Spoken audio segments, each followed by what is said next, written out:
Donc alors aujourd'hui, je voulais faire une vidéo de présentation parce que je fais des petites vidéos sur certaines choses autour de la parentalité, mais j'avais aussi envie de parler de moi pour que vous puissiez savoir un peu qui je suis en fait.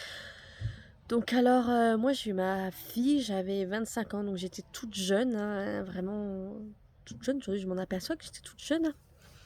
Je ne connaissais rien du tout à l'enfance, rien, mais vraiment rien du tout. C'est à un moment où j'ai été un peu perdue, où je me suis aperçue que j'ai fait vraiment des choses qui n'étaient pas forcément les meilleures parce qu'en fait, moi, je pensais que c'était comme ça. Donc je n'avais aucune connaissance sur la motricité libre. Pour vous dire, ma fille a été sur un Youpala. Aujourd'hui, je sais que c'était pas bon, mais personne, voilà, je n'avais aucune connaissance de ça parce que, en fait, je remarque que si on veut avoir des connaissances sur la petite enfance, il faut aller les chercher. Ils vont pas venir sur nous. En tant que parents, ils vont pas venir, on va pas vous les donner. Donc il va falloir creuser pour trouver toutes ces informations. Il y a personne d'autre qui va vous dire attention, le Youpala, ce n'est pas bon. Donc je le savais pas du tout. Ma fille restait beaucoup dans la transat et par chance, elle a marché avant ses 1 an. Par chance, parce qu'elle avait tout pour justement avoir un retard en fait de motricité. Mais on va dire par chance, elle est arrivée quand même à faire d'elle-même. Même au niveau de l'alimentation, je me posais pas de questions. En fait, je suivais, voilà, les petits pots, les Dina. Pour moi, si c'était vendu des trucs spécial bébé, c'est que c'était forcément bon. Je n'avais pas de questions à me poser, en fait. Mais au fil de ma parenthèse, déjà avec ma fille, j'ai commencé de plus en plus à me poser des questions, à me dire est-ce que je fais bien, est-ce que je fais pas bien. Mais vraiment là où ça a été un déclencheur, ça a été quand j'ai commencé l'instruction en famille avec ma fille à ses 3 ans. Déjà, je ne connaissais même pas qu'il y avait l'instruction en famille. J'ai pu le connaître, voilà, parce que elle avait 2 ans et demi quand je me suis dit, oh, elle est encore petite, j'ai envie de la garder encore. Mais j'avais quand même envie, comme je travaillais pas, de la stimuler aussi. C'est-à-dire, c'était pas juste rester chez moi à la maison et la laisser devant la télé, quoi. J'avais vraiment envie de la stimuler et c'est là que j'ai commencé à faire des recherches sur de la pédagogie, comment faire. Et là, c'est là que j'ai connu la pédagogie Montessori. J'ai connu tout ce qui était la pédagogie positive, mais j'ai aussi rendu compte toutes les mythes éducatifs qui nous avaient été transmis de génération en génération. Et en fait, c'est à ce moment-là que je me suis dit, j'ai tout à refaire en fait. J'ai tout à rapprendre. Ça a été vraiment un grand moment où j'ai dû tout à rapprendre. Et j'ai commencé à farfouiller un peu partout. J'ai lu énormément de livres autour de la parentalité, autour de plusieurs personnes assez connues autour de l'enfance, qui en fait m'ont permis un peu de changer mon point de vue sur le jeune enfant. Suite à ça, j'ai pu exercer pendant 5 ans dans une micro-crèche où là pareil en fait.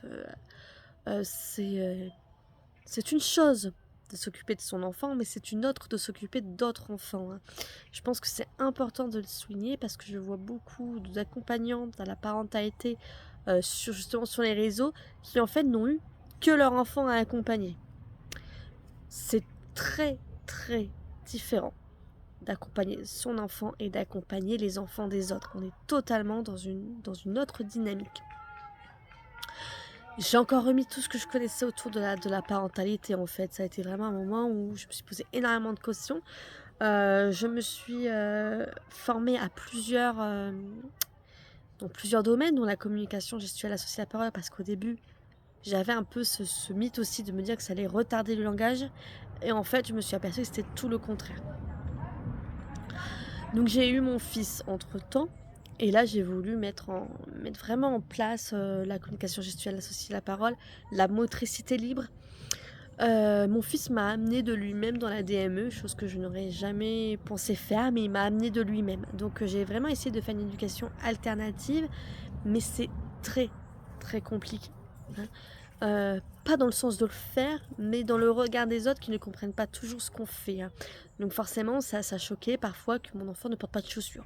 Non, bébé, je n'ai jamais vu l'intérêt de mettre des chaussures à un bébé, et encore plus des chaussures qui maintiennent bien le pied, hein. Donc c'est vrai que ça choquait un petit peu que mon enfant n'ait pas de chaussures, euh, que je ne veuille pas qu'il soit devant la télé, que je ne veuille pas qu'il reste trop longtemps dans un transat, que je ne voulais pas de Youpala, que je ne voulais pas de choses qui allaient justement entraver sa motricité, mais je ne voulais qu'il soit totalement dans une motricité libre.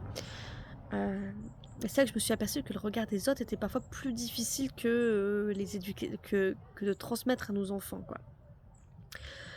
Dans cette volonté-là, je me suis dit que je voulais créer quelque chose pour aider des parents ou des professionnels aussi, parce que vu que j'ai travaillé énormément en crèche, où j'ai adoré encadrer des stagiaires, des apprenantes, je me suis dit que je voulais faire une page justement, soit pour des jeunes parents qui pouvaient être perdus, ou des futurs ou jeunes professionnels de la petite enfance qui avaient envie, de connaître un peu plus autour de la petite enfance et peut-être, voilà, comme moi, de remettre tout à zéro de ce qu'elles connaissaient et j'essaye en fait de les accompagner et d'être là comme j'ai pu voir certains accompagnants à la parentalité, certaines pages qui ont été très intéressantes et j'avais aussi envie de faire ça. Donc c'est pour ça que j'ai créé le jardin du bonheur. En fait, pourquoi le jardin du bonheur, hein? Déjà, parce que, j'adore tout ce qui est écologique, tout ce qui est nature, donc le jardin, mais aussi la graine. Parce que quand on sème de la bienveillance, l'enfant, il va récolter ça et il va semer lui-même aussi de la bienveillance, quoi. Donc pour moi, c'est aussi semer les graines de la bienveillance. On en sème un petit peu, ça va pousser. Chez d'autres personnes, ça va pas germer. Chez d'autres, ça va germer et celles-là, elles-mêmes vont pouvoir peut-être pousser aussi des graines de bienveillance et on va pouvoir un peu peut-être changer, que beaucoup de monde change un peu leur vision du jeune enfant et s'enlève ces choses que je peux entendre que les jeunes enfants font des caprices, de pas trop le prendre dans les bras parce que ça va faire des bébés bras. Et et en fait, comme je le dis, c'est ça le plus difficile en fait, c'est justement toutes ces personnes qui ne vont pas forcément vous aider, mais qui au contraire ne vont pas arrêter de critiquer tout ce que vous faites et observer tout ce que vous faites, sous couvert que vous faites différemment qu'eux en fait. Que vous ne transmettez pas des mythes éducatifs que eux pensent être réels, quoi. Donc c'est vraiment la chose la plus dure, je dirais, parce que le regard des autres peut être, parfois très, très, très, très, très, très fatigant. Donc bon voilà, c'était une présentation peut-être un peu succincte, mais je pensais être importante quand même, que vous puissiez, me connaître un peu plus et savoir pourquoi j'avais décidé de créer cette page. Donc surtout, si vous avez des questions, n'hésitez pas à me les poser, ce sera avec un plaisir que je vous répondrai et surtout n'hésitez pas à vous abonner à ma page si vous avez vraiment envie de connaître beaucoup de choses sur la parentalité, sur une parentalité bienveillante, sur l'écologie, sur l'éco-parentalité, n'hésitez surtout pas à vous abonner à ma page.